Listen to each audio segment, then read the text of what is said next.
hoje a gente vê estudos que focam muito na mulher e a gente vê que por essa vida mais estressante, a mulher saindo para o mercado do trabalho... Jornada dupla ou tripla, né? Pois é, e ela acaba não trocando a jornada dela, acumula, né? Continua sendo mãe, continua sendo esposa, continua sendo do lar, mas tem que trabalhar para ter um aporte financeiro maior no lar e tudo. Então, isso sobrecarrega também, e aí quando a gente fala de sobrecarga, não só do coração, do estresse, do emocional, isso tudo influencia, assim, né? A menopausa agrava mais essa questão? Agrava. A menopausa é um capítulo à parte, por quê? A grande alteração da menopausa é o contexto hormonal, né? O estrogênio na mulher, ele é um protetor. Quando você tem um estrogênio mais elevado, você tem um HDL, que é o colesterol bom, um pouco mais elevado. Você tem um LDL, que é o colesterol ruim, mais baixo. Você tem um contexto orgânico de proteção para o coração. O problema todo é que depois que você inverte, você cai esse estrogênio, nos primeiros 10 anos, você tem um alto risco voltado para ter doenças cardiovasculares com mais frequência. Isso é tido como 2 vezes, 3 vezes, 4 vezes maior. Então, antes dos 40, 50, 60 anos, você vê o homem muito mais com doença cardiovascular do que a mulher. Passou desse período, a gente já tem uma equivalência, e aí, em alguns momentos, já começa até a sobressaltar. Olha isso, gente. E aí tem algumas inverdades, digamos assim. Por exemplo, sobre a terapia de reposição hormonal, né? A gente faz a reposição de estrogênio. Isso vai ajudar, vai atrapalhar, porque tem o contexto de o estrogênio é trombogênico, ele forma mais coágulo e tudo. É verdade. Só que se você fizer uma terapia de reposição hormonal para estabilizar esses níveis de estrogênio desde cedo, você continua com aquela proteção. O problema todo é que você passa muito tempo, espera vir aquele fogacho, espera vir aquele desconforto, aí você fala assim, eu estou na menopausa. E é uma palavra que eu aprendi na faculdade. Fala assim, você não está na menopausa, você passou pela menopausa. A menopausa é um estado em que o índice do estrogênio reverte. E aí, depois desse período, com estrogênio baixo, as lesões nos vasos já estão causadas, né? Já estão formadas. E aí você entra com a terapia de reposição hormonal tardiamente e aí vira uma sobrecarga mesmo. Aí você aumenta o risco de doença cardiovascular. Mas se você fizer um acompanhamento precoce com a ginecologista, um cardiologista e começar uma terapia de reposição hormonal no momento que mostrei esse estrogênio já alterado, isso pode ser benéfico, sim. Tem já alguns estudos em curso voltado para isso e estão tendo um resultado muito bom. Que coisa boa, gente. Que beleza, viu? Que informação valiosíssima aqui nessa nossa conversa aqui com o Dr. Diogo Lima, médico cardiologista. 3 palavrinhas que tem, assim, eu não sei se cresceu, eu não sei como é que está essa questão. AVC. Como é que é isso, doutor? O que é isso? Por que acontece isso? Eu queria pontuar para a gente aprofundar um pouquinho mais nessa questão. O AVC, ele é o acidente vascular cerebral, né? Ele é o infarto do cérebro. Tem 2 causas. Uma é a causa de isquemia, ou seja, falta chegar sangue naquela região do cérebro, e é um quadro de trombo. Não é uma formação de placa dentro do vaso do cérebro, é muito incomum isso, tá?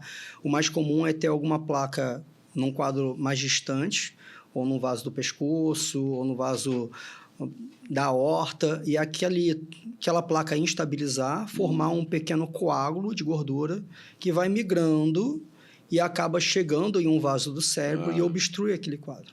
E aí causa efeitos deletérios. É a maior causa mundial de comorbidade ou debilidade, né? Então, a pessoa fica paraplégica, hemiplégica, por conta desse quadro do AVC. Uma sequela, né, doutor? Exatamente. E essa sequela, da vida, né? E é um contexto que eu fico muito incomodado porque são coisas evitáveis. Existe uma arritmia, que é a fibrilação atrial, que é uma das... Eu acho que é a maior arritmia identificada no nosso contexto realmente médico, que forma pequenos coágulos, pequenos trombos dentro do coração. E esse trombo, quando sai do coração, ele tem uma prevalência para ir na região de maior fluxo, que é o cérebro. A gente recebe muito sangue no cérebro. E aí causa esse AVC. E é um quadro que seria totalmente evitável com o uso de um anticoagulante. E hoje em dia tem anticoagulantes muito modernos, que você não precisa ficar coletando o exame toda hora de sangue. Sim. Antigamente tinha que usar o Marevan, Varfarina, que era bem complexo, um ajuste muito fino. Hoje em dia a gente tem outros que conseguem ter uma segurança muito boa. Agora, tem o outro contexto do AVC, que é o AVC hemorrágico, que aí é num contexto mais de ruptura, de sangramento. E aí esse é o mais perigoso? Ou em tese? Tem uma morbidade maior e tem uma mortalidade maior também, tá? Graças a Deus não é o mais comum, mas quando a gente pensa realmente em prognóstico, é o que tem um prognóstico mais reservado. E tem o isquêmico que depois se transforma... É isso aí, eu ia perguntar agora, o AVE, né, famoso AVE. O AVE é bem similar ao AVC. AVC. Qual é a diferença dele? O AVC é o acidente vascular cerebral, é mais no cérebro.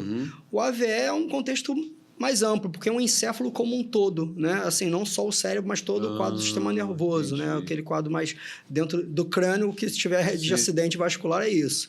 Aí tem o AVE-I, que é o isquêmico, e o AVE-H, que é o AVE hemorrágico, né?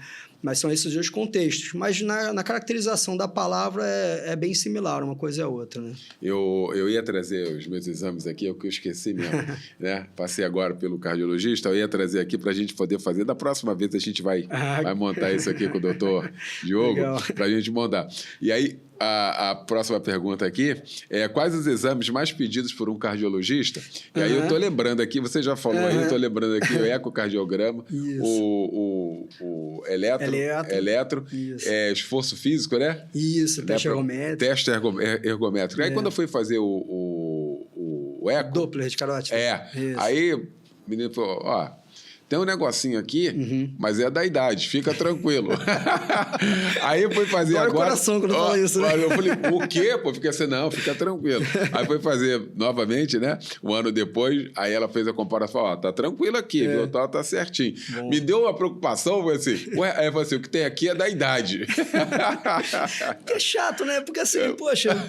Tudo bem, tem algumas situações no organismo que vão aparecer com a idade mesmo. Acontecem, são coisas que a gente não consegue evitar por completo. Mas, ao mesmo tempo, você vê pessoas que envelhecem tão bem, com pequenas coisinhas, né? Detalhes. E outras pessoas que, às vezes, tão cedo vão ter grandes alterações nos exames. E aí, eram coisas evitáveis, né? A gente fala muito de fator de risco modificável e fator de risco imodificável. Né? O fator de risco modificado é muito genético. Assim, você não tem como mudar seu histórico familiar. Não dá para você fazer isso, né? Agora, você tem como mudar a sua alimentação, tem como mudar seu estilo de vida, tem como mudar se você vai usar a medicação corretamente ou não, tem como mudar se você está fazendo o check-up regularmente ou não. Então, isso é importante, né? Eu acho a